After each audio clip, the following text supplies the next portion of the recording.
Alors bonjour à tous, c'est Puich. Aujourd'hui, petite critique ciné sur un film que j'attendais énormément, Les Trois Mousquetaires d'Artagnan. Donc un film sorti là le 5 avril. Il dure 2 heures. C'est la première partie, donc il y aura deux parties. Hein. C'est un film en fait en deux parties. Hein. Moi je considère parce que surtout quand vous voyez la fin du film, ça se termine vraiment sur un à suivre.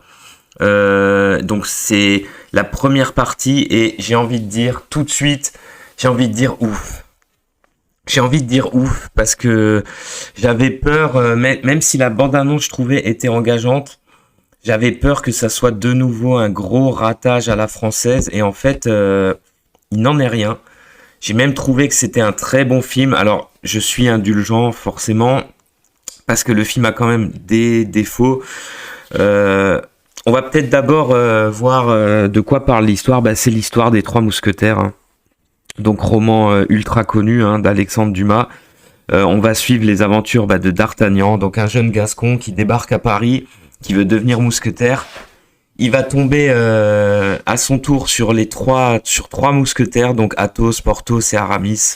Il va se lier d'amitié avec eux et forcément ils vont déjouer, ils vont se retrouver dans toute une histoire de machination menée par le cardinal de Richelieu en pleine période trouble entre catholiques et protestants, entre français et anglais.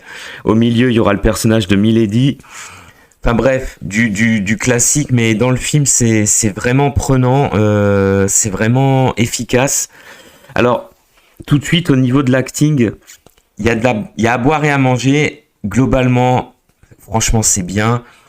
Ça aurait pu être vraiment pire. La plupart des personnages, François Civil déjà qui joue le rôle de D'Artagnan. Alors lui, il est vraiment, il est à fond. Moi, j'ai trouvé qu'il était vraiment excellent. Il est cool, il est avec son grand sourire et tout ça. Il est vraiment, il est vraiment bien, moi je trouve. Eva Green, pareil, moi je la trouve vraiment excellente dans le rôle de Milady, même si on la voit pas tant que ça. Elle en fait des caisses. C'est une méchante vraiment caricaturale, genre d'agent double comme ça. Elle est vraiment femme fatale, agent double. Elle est vraiment excellente. Après Vincent Cassel, Romain Duris et Piotr Marmaille dans le rôle de Athos, Porthos, Aramis. Écoutez, franchement, ils font le taf. Après, moi, j'ai toujours une préférence pour Vincent Cassel. Ça reste un acteur que j'adore. Dans le film, en fait, on le verra pas autant que ça dans cette première partie. Mais disons que quand il est là, c'est vraiment bien. D'ailleurs, tout le début du film est assez excellent où D'Artagnan va tomber nez à nez avec les trois et à chaque fois, il va s'embrouiller avec eux. Les dialogues sont assez amusants. Il y a de la répartie. Franchement, c'est assez sympathique. Toute la première partie du film est vraiment pas mal. Au niveau de l'acting, il y a juste, moi je trouve Louis Garrel, donc qui joue Louis XIII. Alors lui, il est complètement à côté de la plaque. J'ose espérer que c'est fait exprès pour montrer que c'est un roi un petit peu fragile, qui sait pas trop sur quel pied danser, il sait pas trop comment s'y prendre. Lui, il est vraiment dans plein de répliques, il est complètement à côté de la plaque. Il surjoue en fait le mec fragile. Le mec pas sûr de lui, ça le fait pas trop. Après, on a aussi Éric Ruff dans le rôle du cardinal de Richelieu. Alors, on le voit pas tant que ça finalement. On sent évidemment que c'est l'éminence grise, hein.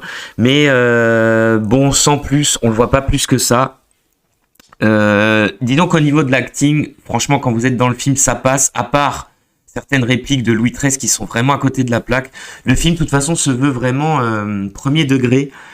Et franchement, il y arrive bien et ça fait vraiment plaisir en fait de voir une histoire qui est pas tournée en dérision, qui tourne pas à la grosse bouffonnade à la française. Le budget il se voit en permanence dans le film, donc vraiment que ce soit dans les décors, dans les scènes d'action, parce que oui il y a des scènes d'action, même si à mon goût on en aurait voulu un poil plus, surtout la dernière on va dire, on aurait voulu qu'elles soient un peu plus longues. Mais disons qu'il y a des scènes d'action, il y a des décors, il y a des magnifiques costumes. Le costume du frère de Louis XIII à son mariage, il est magnifique. Globalement, tous les costumes, hein, les robes, les costumes, les apparats. Quand il y a le bal masqué en Angleterre, franchement, faut avouer que les costumes sont magnifiques. Il y a les décors aussi sont très beaux. C'est vrai que le fric a été utilisé, en tout cas une grosse partie du pognon du film a été utilisé pour tout ça, et franchement ça fait grave plaisir. On se dit pas que tout est passé dans les cachets des acteurs et puis voilà. Au niveau des acteurs, bah, comme je vous ai dit, François Civil, il est à fond. Dans les scènes d'action, dans les répliques, il est vraiment à fond dans son rôle de D'Artagnan, donc dans son rôle de casse-cou comme ça, aventureux. C'est vraiment cool, franchement. Sa relation avec Constance de Bonacieux, elle est assez sympa, même si elle est cousue de fil blanc. On sait qu'ils vont tomber amoureux, mais il y a quelque chose. En fait, c'est du cinéma d'aventure, d'action historique comme ça, simple et efficace.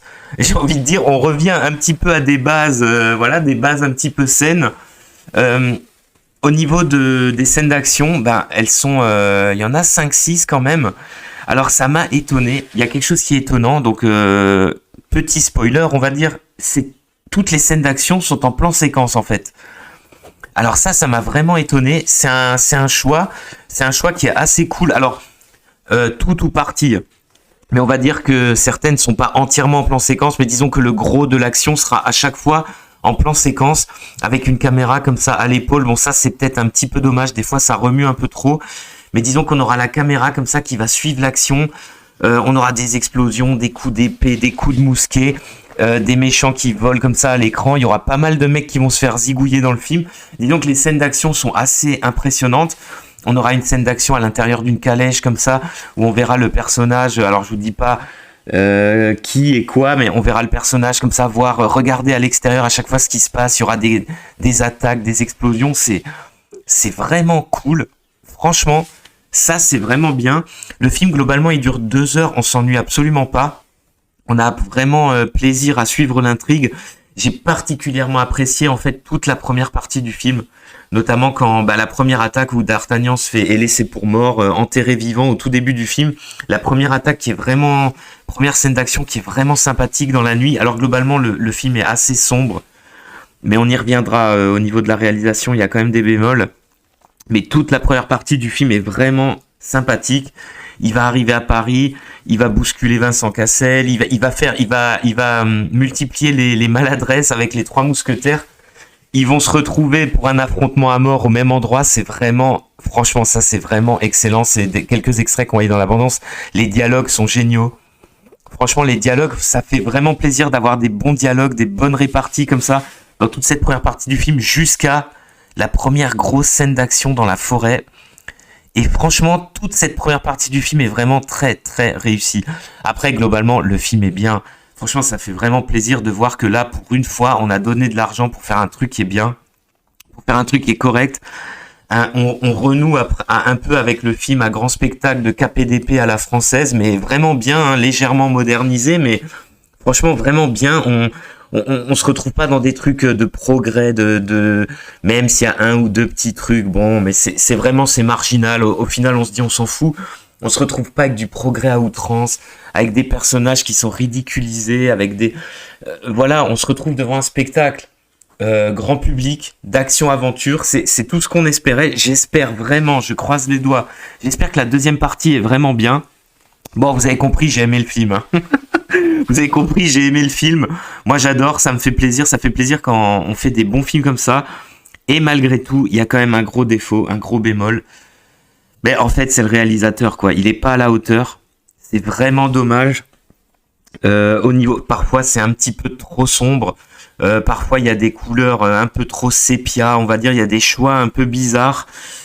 Pareil pour les scènes d'action, le choix de la shaky cam en permanence. Bon, c'est un petit peu pénible.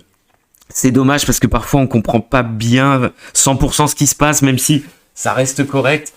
Disons qu'en fait, le réalisateur, honnêtement, il n'est pas à la hauteur. Ils auraient dû mettre quelqu'un d'autre de plus... Je sais pas, ils auraient dû mettre quelqu'un d'autre, franchement. Après, c'est vraiment le seul bémol du film. Globalement, c'est très bon. Moi, j'ai vraiment apprécié. J'ai très, très hâte de voir la suite. Je vous dis, quand le panneau à suivre arrive, on se dit « Ah, merde !» Franchement, on aurait pris encore pour 2 heures. Écoutez, ça fait plaisir de voir que pour une fois, on a un film français, voilà, avec des acteurs qui sont quand même un peu impliqués, qui ont envie de faire un bon film, ça se sent, des bons dialogues, des bonnes scènes d'action, on se fait pas chier. Bref, un petit miracle, n'en jetez plus. J'espère que le film va avoir du succès, parce que justement, ça pourra peut-être orienter les producteurs à arrêter de pondre des merdes comme Astérix et Obélix, ou tous les films pourris qu'on se tape, et à faire de nouveau voilà des bons films. Alors bien sûr, hein, il n'arrive pas à la cheville du Pacte des loups quand même.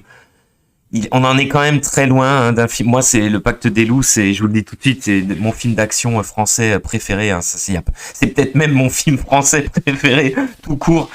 Ben, il aurait fallu, en fait, c'est ça. Il aurait fallu un Christophe Gans à la réalisation, un mec qui a une vision, qui a une envie de faire du spectacle populaire comme ça. Et je pense que là, on aurait pu avoir vraiment une bombe atomique. Mais malgré tout, malgré ces petits bémols, ça reste un très bon film. Je vous encourage à aller le voir, jetez-vous dessus. Les Trois Mousquetaires d'Artagnan, excellent. En attendant la suite en fin d'année, et je vous dis à plus pour de prochaines critiques.